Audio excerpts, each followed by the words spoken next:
कहानी गाने का शीर्षक होगा राखी की कीमत। भैया अल्लाह ना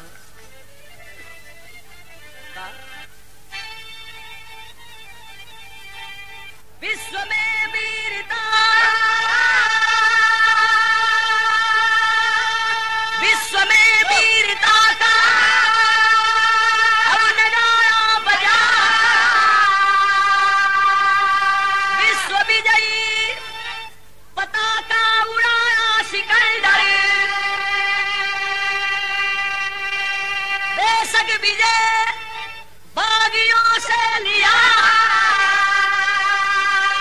हुकूमत का अपने अब जमाया सिकंदर, कई राज का ले लिया हाथ सत्ता, अब जिस पे निगाहें गड़ाया सिकंदर, ओ कातिल लिखा पति भारत में पोरस को, अरे रण का नमूना बनाया सिकंदर।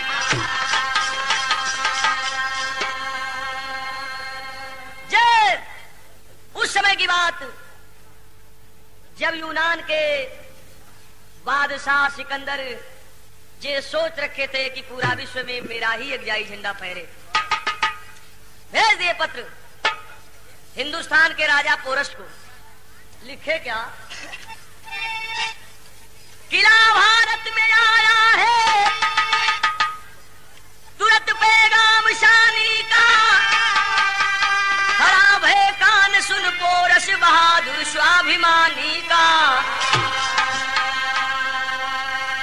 लिखे गुर्दा हो अगर लड़ने का, सरबे हो लड़ाई का, खते हिम्मत तो लिख दे हार खैर तेरी भलाई का। पत्र भेज दिए, बोल चाल न होए लेका लोग, चलने की हिम्मत है तो ठीक है, वरना हार मानकर मेरे यहाँ पत्र भेज दिए, भेज दीजिएगा। पत्र पढ़ रहे हैं राजा पोरस, एक तर्ज बा तर्ज वही बा कि परदेश जाके परदेसिया भूल न जा। गनवा का भाव है, सोचत हुन कि चढ़ाई करेगा अब विदेशिया, पत्र हाथ ना भर लिया, चढ़ाई करेगा अब विदेशिया, पत्र हाथ ना भर लिया, चढ़ाई करेगा अब विदेशिया, पत्र हाथ ना भर लिया। छलके लहू की ज्वाला, छलके लहू की ज्वाला कर लिया, चढ़ाई करेगा अब विदेशिया, पत्र हाथ ना भर लिया, चढ़ाई करेगा अब विदेशिया, पत्र हाथ ना भर लिया। सोचत हुन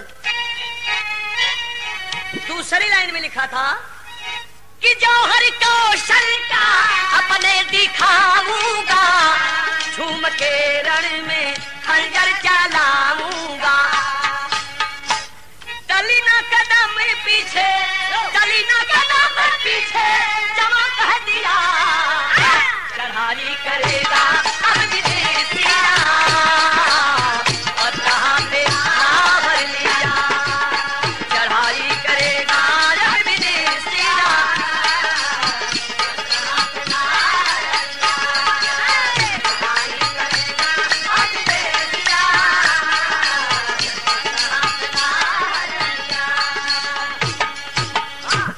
एक तर्ज अभी अभी बेचन भैया सुनौले रलन है, तर्ज हो कि सोने का नथुनी न हो सके तो पितरिये के लेता आया, कहला तो सही बाकी बैठल सही नहीं। सुना उस सही तर्ज का हो, तैसा और बढ़ा के हो जाएगा। ठीक औरत अपने पति से कहत बा, का कहे कि पितरी कली यहाँ, अरे पितरी कली यहाँ नथुनिया ए बालम, पितरी के लिए यहाँ नथुनिया ए बालम, पितरी के लिए यहाँ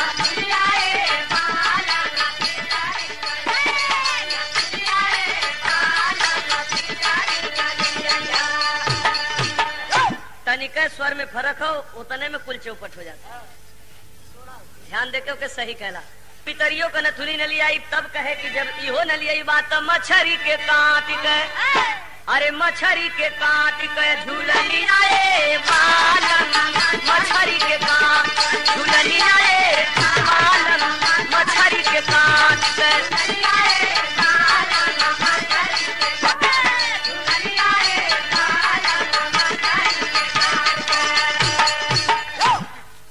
कहीं झूलनी होले कि अच्छा ही हो ना लिया बात एक गिरस्ती के सामान लेता या कलन की हाँ अच्छा ये बताओ गिरस्ती के सामान लिया सकीला तो कहत भाई दुल्हनिया की सुप कठवतिया चलनिया ए बालम, सुप कठवतिया चलनिया ए बालम, सुप कठवतिया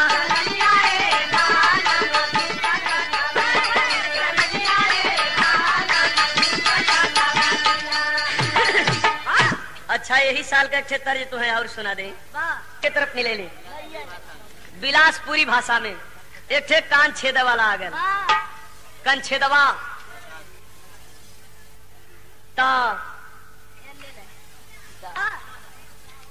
का यार का मजाक किरकिरा करत हुआ बीच छेदवाई पहले तू छेदवाला तब हम छेदवाई कितना दुखाद बा पहले ही बतावा तो एक बाद हम छेदवाई तब भौजैया जब छेदवावे लगल तो नदिया पूछत बा कि कितना दुखात हो तो भौजैया बतावत बा का बतावे का यार कैसन मुहे से मुंह एकदम बतावत बा का कहे चीटी चबे कस लागे दीदी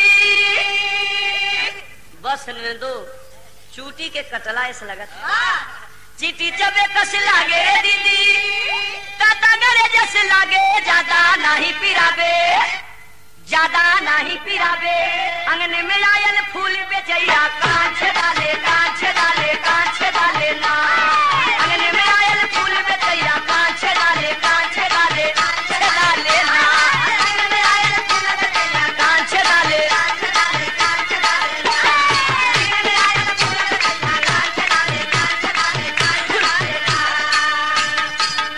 को जने ना हमन कहे कहाँ गल हो तो बताओ भाई जने कहाँ गल हो कहे नागर नाथे नगरपुर माँ अरे नागर नाथे नगरपुर माँ एक जने नगर से बहरे हर न धले हुन नागर नाथे मतलब हर न धले हुन का एक जने कहाँ गल हुन बतावत भाई कि नागर नाथे नगरपुर माँ रजनामा लिखावे जबलपुर माँ रजनामा लिखावे जबलपुर माँ जबलपुर रजिस्ट्री करावगल हूँ कहे अंगने में आयल फूल बेचैया कांच डाले ना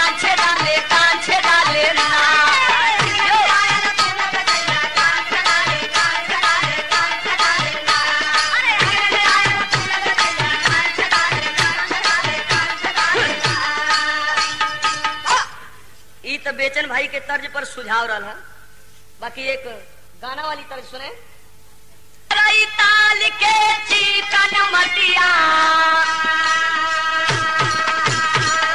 अरे नरई ताल के चिकन मटिया जहाँ बसे पर्वत पहाड़ गोरिया जहाँ बसे पर्वत पहाड़ गोरिया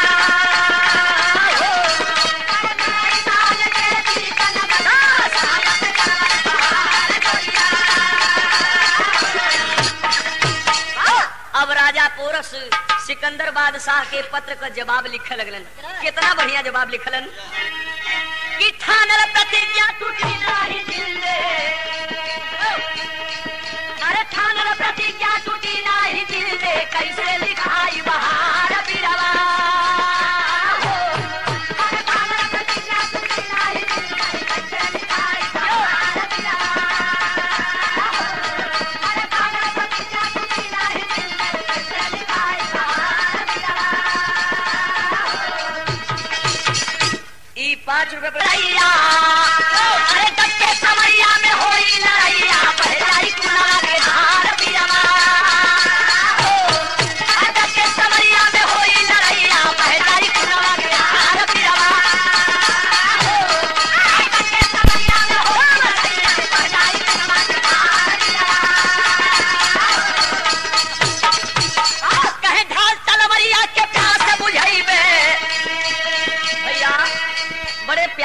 जाए लिखलन के भैया सिकंदर हम बहुत बहुत आभारी है जो उनकी तू हमके लड़ाई करने होता देला ऐसे कि बहुत दिन के बाद भला ही तो मौका मिलल कि अब ढाल तलवरिया के प्यास बुझाइबे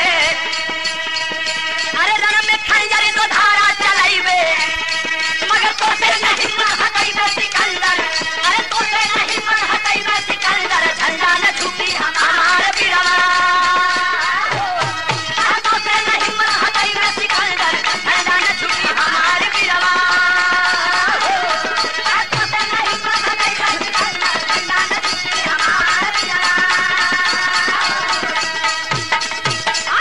दो लाइन जरा जोश में लिख दिलन का भैया हल्ला न हो बाबू में लिखा ना हरे पत्रिका में लिखा ना हरे मर्द ना हार लिख सकते लड़ूंगा मैं नहीं निकार लिख सकते क्या कैसे सोच लिया आप कि मैं हार मान जाऊंगा अपने को शेर समझते हैं सोच लीजिए शेर हो तुम बबर हो तुम मुझे गीदड़ समझ रखा भारत भूमि की गरिमा को क्या कीचड़ समझ रखा जय भारत की धरती है यहाँ के जवान तो फांसी का फंदा जो है सावन का झूला समझ करके चूम कर गले से लगा लेने को बिल्कुल तैयार रहते हैं। अब फिर हार कैसे मानेंगे बड़ी मार के खिलाएं ध्यान देंगे फिर हार कैसे मानेंगी जबकि कि हिमालय भी जहाँ के प्रहरी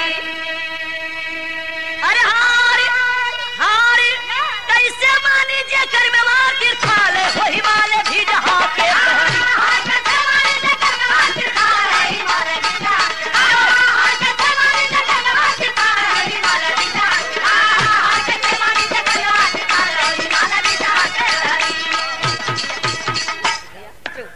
अब था बरस भी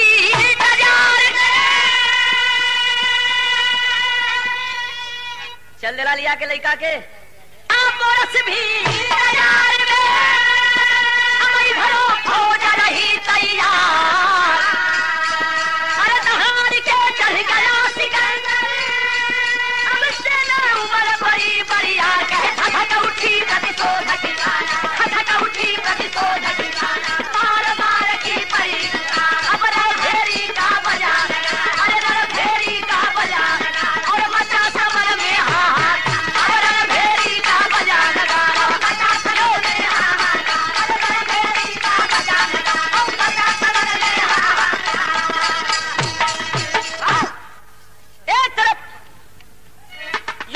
और दूसरी तरफ हिंदुस्तानी जवान केहू भी हो लड़वैया हो कलाकार हो जब तारीफ करे लायक रहलन तब तारीफ हो जाले ऐसा ही कभी भाव दिलन यहाँ तर्जवा कि तोबा कैसे है नादान घुघरू पायल तोबा लड़े भावाए कि तोबा लड़े तीर ललकार खंजर बाजल लोहा उगल दिया अंगार खंजर बाजल लोहा उगल दिया अंगार खंजर बाजल लोहा उगल दिया अंगार खंजर बाजल लोहा उगल दिया अंगार खंजर बाजल लोहा उगल दिया अंगार खंजर बाजल पोरस हिंदुस्तानी नाहर जौहर किया निराला अरे फौज फिरंगी वीर यूनानी थेड़ा फट काला खंजर बाजल वीर ना माने कोई हार खंजर बाजल केहू भैया लगे दौरान केहू भी केहू से हार माने के तैयार नहीं बा बराबरी पर लड़ाई चलती रही धीरे धीरे सावन का पूर्णिमा रक्षाबंधन का त्योहार लेके आ गए तब आदेश हो गया लड़ाई बंद हर जवान पहले जाए अपनी बहनों से राखी बंधवा करके आवे लड़ाई कल से चालू होगी जवान चल पड़े तो भाव रहा एक लाइन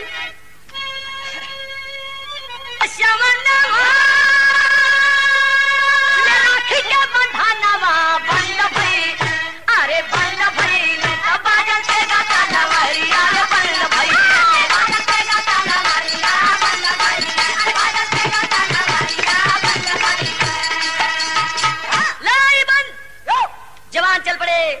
राखी बंधवाने के लिए। मगर इतिहास पढ़ने वाले प्रेमी लोग जानते होंगे कि सिकंदर बादशाह कहीं भी जाएं अपनी प्रेमिका नीरा शबनम को साथ जरूर ले जाएं। जब भारत आए थे भैया तभी उनको साथ लाए थे। अब वो सोच रही नीरा शबनम की आज रक्षाबंधन का त्योहार है, आज हर बहने अपने भैया को राखी बांधेगी, मैं किसे राखी बांधू। सोचते सोचते उसका दिल एकाएक निष्कर्ष दे देता है कि तू अपने कट्टर दुश्मन राजा पोरस को ही क्यों न राखी बांधकर भाई बना लेती। चल देती है राखी लेकर। तो एक तर्जमा कई साल बाद बड़ी मौके के तर्ज आ गई। एक थे दुल्हन जब ससुराल से लौट के नैहरे आई तो ओकर भौजैया पूछत बा कि ननदो ठीक ठाक त रहल ना, तब बतावत बा का बतावे।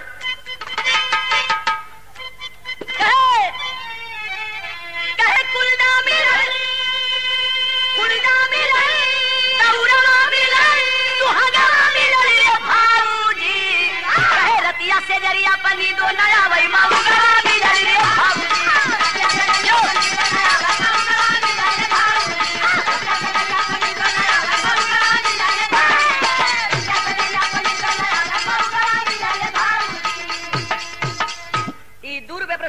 तो संगी साथी पूछे लगलन कि का यार आजकल दिखाई नहीं पड़त हुआ। तो कहलन कि भैया का करी, जनते हुआ कि कुछ बीजिए कहे छोड़ा अच्छा ही बतावा दुल्हन तो बाने ठीक ठाक। तो बतावत बा का बतावे। कहे रुपया मिलन और पैसा मिलन सोना चांदी मिलन रे भाईया। कहे आशा पर फिर गए पानी दुल्ही पानी मिलन रे भाईया।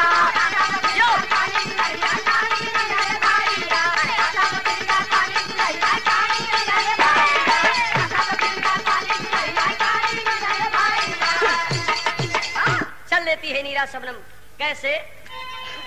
अरे राखी लेकर में ममता ले उड़े, हाथ में राखी और हृदय में प्यार।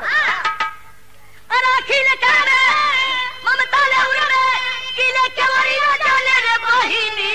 और रात अधिरिया में सुनी बजरिया दुआरिया जाने रे बहिनी।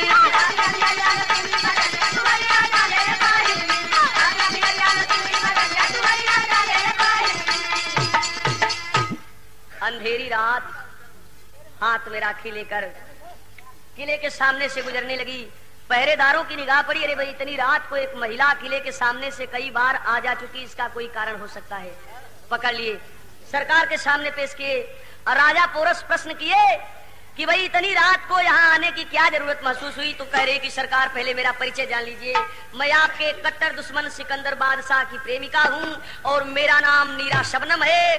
आज रक्षाबंधन का त्योहार था, एकाएक मेरे भी दिल में राखी के प्रति उद्गार जगा। मैं चल पड़ी, मेरा दिल निष्कर्ष दे दिया कि मैं आपको ही राखी बांध कर धर्म का भाई बना लूं। बोलिए है मेरी राखी स्वीकार। मुस्कुराते हुए राजा पोरस कहे कि रे पगली, जब तू दुश्मन की प्रेमिका होकर मुझे भाई बनाने के लिए तैयार है तो मैं तुझे बहन बनाने से कब इनकार करूंगा। ले बांध दे राखी। हाथ में राखी बांध देती है। कहते हैं कि हाँ अब बोल तुझे राखी बधाई क्या चाहिए। तो राखी बधाई क्या मांगती है, यही पूरे गाने का सारांश। मांगती क्या है।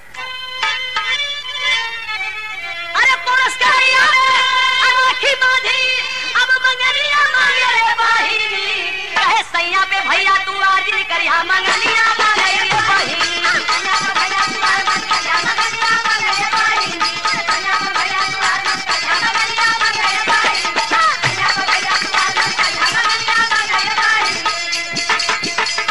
भैया देगा राखी बधाई। कहे कि बोल क्या चाहिए तुझे, जरूर दूंगा। मांगती है कि भैया अगर कुछ देना है तो राखी बधाई में यही दे दे कि तू स्वयं अपने हाथ से मेरे पति पे मेरे प्रेमी पे वार नहीं करेगा। कहते हैं कि ठीक है, जब यही चाहिए तुझे राखी बधाई तो ठीक है, मैं वार नहीं करूंगा। अब जो दुश्मन है जिससे लड़ाई होनी है वही चीज राखी बधाई में दे दिए, वार नहीं करना है। ए बतिया के राजा पोरस और नीरा शबनम बस दुइये जने जानत रहलन भयल का। अरे बांधल गईली रिश्ता, अब बांधल गईली रिश्ता कर सरिया भैया बहिली के। और बचन बधा के लौटी तब गुजरिया भैया बहिली के। गुजरिया भैया बहिली के।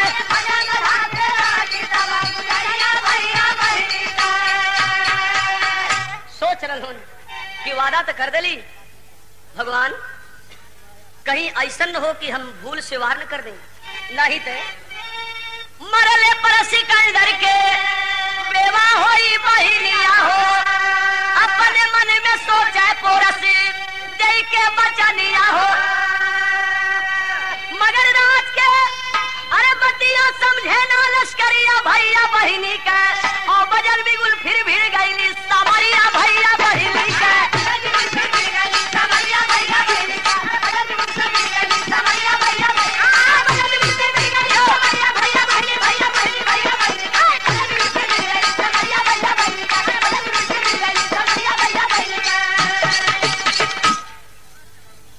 बात कभी लिखलन, लड़ाई छिड़ गई। आए अरे लोहवा गरम होई गई ले रनवा में, अब भिड़ले जवान कटकटाई हो,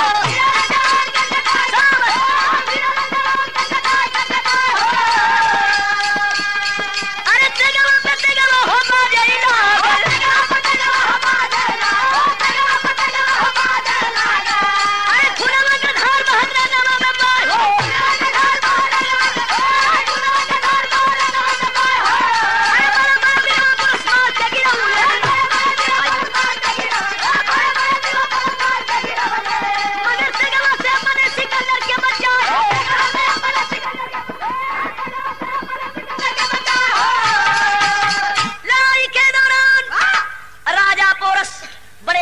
को मार गिराए।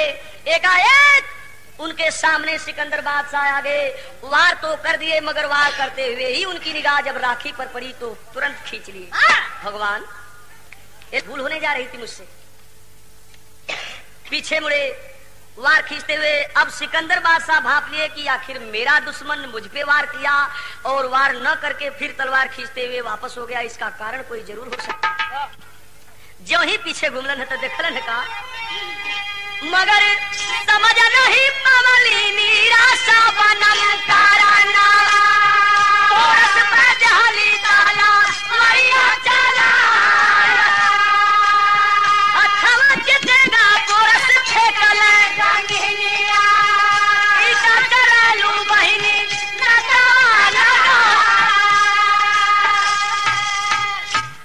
पीछे जो ही मुड़े देखते हैं कि उनके धर्म की बहन जो है नीरा शबनम उन पे वार कर दी। आश्चर्य में पड़ गए। अरे पगली, अपने हाथ से तेगा फेंक दिए। उसे अपनत्व की भावना से समझा रहे कि रे पागल, मैं वही तेरा भैया हूं रे, राजा पोरस। तू मुझसे वादा कराई कि मेरे प्रेमी पे वार मत कीजिएगा, मैं वैसा ही किया और तू स्वयं मुझ पे वार कर रही, तुझे जरा सा भी शर्म नहीं आ रही? तब तक सिकंदर बादशाह पहुंच गए। क्यों दोस्त पोरस, ये तो लड़ाई का मैदान है, यहाँ तो हर शत्रु पे वार कर सकता है। अगर नीरा शबनम आप पे वार कर दी तो क्या बुरा किया इसने? कोई कारण है? कहती है तो जरूर है, मगर ये कारण मुझसे न पूछकर अपनी प्रेमिका नीरा शबनम से ही पूछ लीजिए। पूछते हैं तो जोश भरे शब्दों से, रोशीले भाव से नीरा शबनम कहती है कि मैं कुछ नहीं जानती, इसका मेरा कोई संबंध नहीं। तब तक राजा पोरस दुश्मनों के बीच में घिर चुके हैं। चारों तरफ सिकंदर बादशाह की सेना है, बीच में सिकंदर बादशाह, राजा पोरस और नीरा शबनम। अब अपनत्व की भावना से पूरी कहानी कह रहे हैं राजा पोरस सिकंदर बादशाह से। कैसे? हाँ देखें, अब पाके मुहम्मद हमसे विदाई बहिनी, अरे गईलू अब गईलू राखी वाला न तब हो भुलाई,